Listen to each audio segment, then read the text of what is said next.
Electron की खोज जो है जे थॉमसन साहब ने की थी। एक एक्सपेरिमेंट किया माइकल फैराडे ने। उन्होंने एक electric partially evacuated glass tube लिया जिसे कैथोड रे ट्यूब भी कहा गया।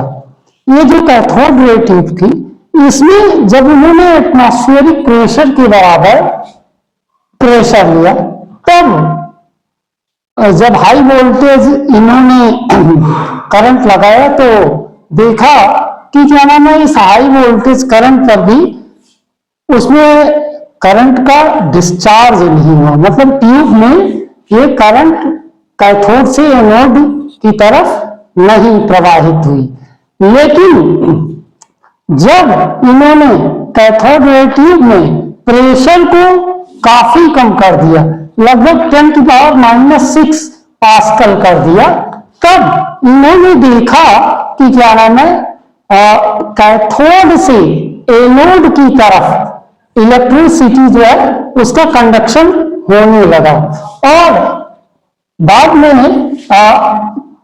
ये बात कैसे कंफर्म हुई कि कैथोड से ही एनोड की तरफ इलेक्ट्रिसिटी जा रही है।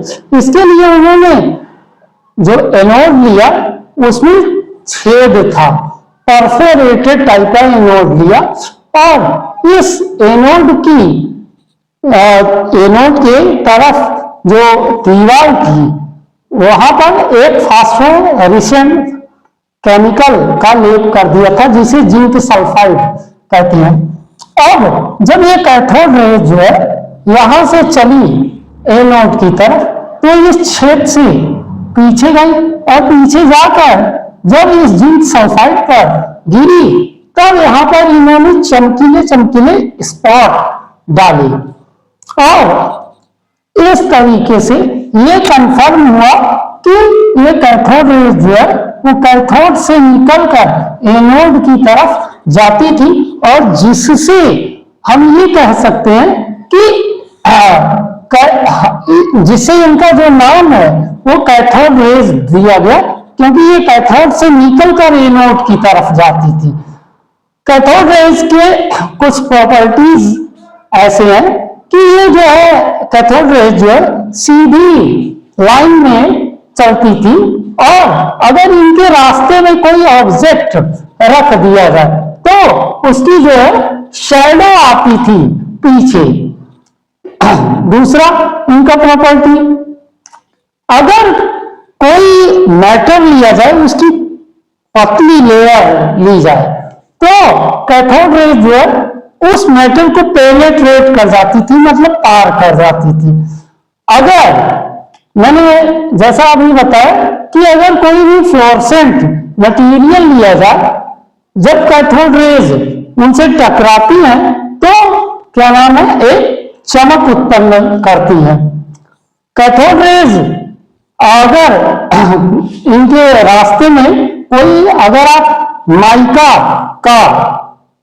का पैडल रख दे, तो कैथोड रेज जब इन पर टकराती हैं तो वो माइका का जो पैडल होता है वो रिवॉल्व करने लगता है, घूमने लगता है, और इससे ये प्रूव होता था कि कैथोड रेज में जो काइनेटिक एनर्जी थी वो कन्वर्ट हो रही है मैकेनिकल एनर्जी में।